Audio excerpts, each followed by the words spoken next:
talked about, obviously, Android quite a bit here and understanding how we can improve or at least pay attention to those reviews and to that data.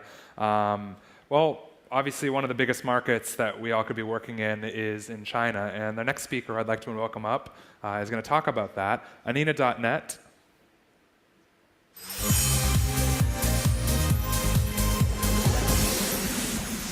Thank you, Anina.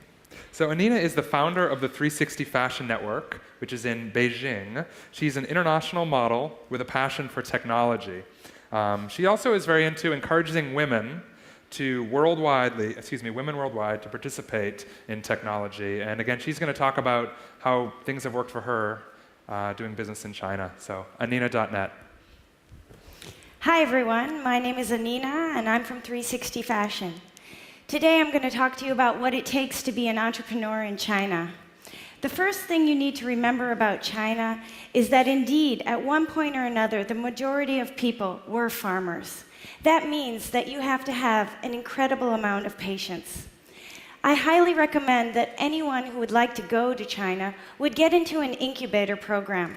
They can help you navigate and get away from all the kind of difficulties that I surmounted when I first went there in 2007. You should also get to know your local VIPs. And more importantly, you should make sure they know what you're doing so that they can watch out for opportunities for you. Some of the local people who have helped me are up here on this slide, and they are the most incredible people. And they are connected far greater than I can be. China is a huge market. And it's so massive that you have to have a multi-device approach.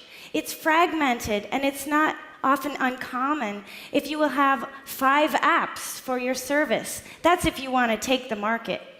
Like Eric Schmidt yesterday told us that his service is blocked in China, and he told me that there are actually 70 stores where you can upload your Android app to.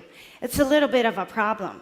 So how do the banks, for example, surmount the problem that they had people who have credit cards and money, but those people didn't want to put their credit cards into third-party websites? Well, they created their own ecosystem, their own online shopping. And why is mobile so important?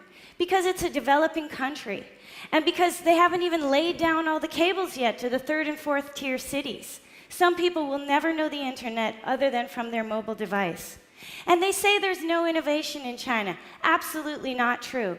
Duban is one of the most incredible and vibrant communities with a clear strategy of mobile and a great monetization model behind of affiliate fees. And this was definitely the year of Sina Weibo, integrating e-commerce, photo albums, verification, and even photo montage. Kicked the ass of Twitter, in my opinion. I would say that if you want to do anything with analytics and tracking, you have to have a license. Otherwise, you're not going to be able to find out whether you've got real friends, VIPs, or zombies. I'm a little bit ahead. How cool. You need to have someone on your team who is willing to take a phone call at any hour of the day or the night. If your conversations are getting out of control, the government will shut you down, even if you're Sina Weibo. And it's a crazy place. Anything can happen. For example, the scalpers of the iPhone S4, when the iPhone entered into the Apple Store in Beijing, got into a fight with the security guards, smashed the window, and then an Apple employee came out with a metal bat and sent 4 people to the hospital.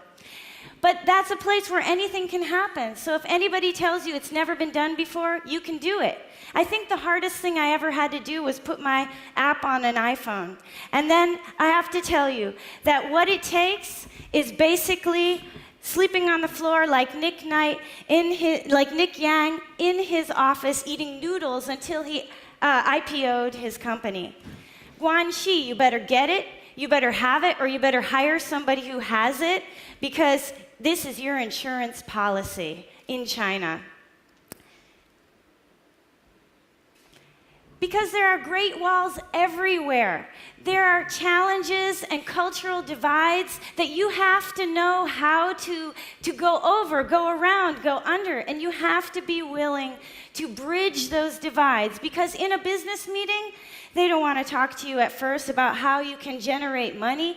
They want to know who you are. They want to know what's your history, your background, your family. And I tell you, you ask me, why am I in China?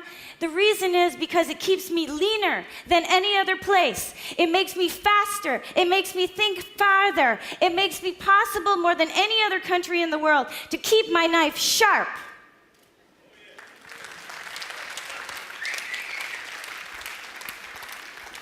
Thank you. Thank you, Anina.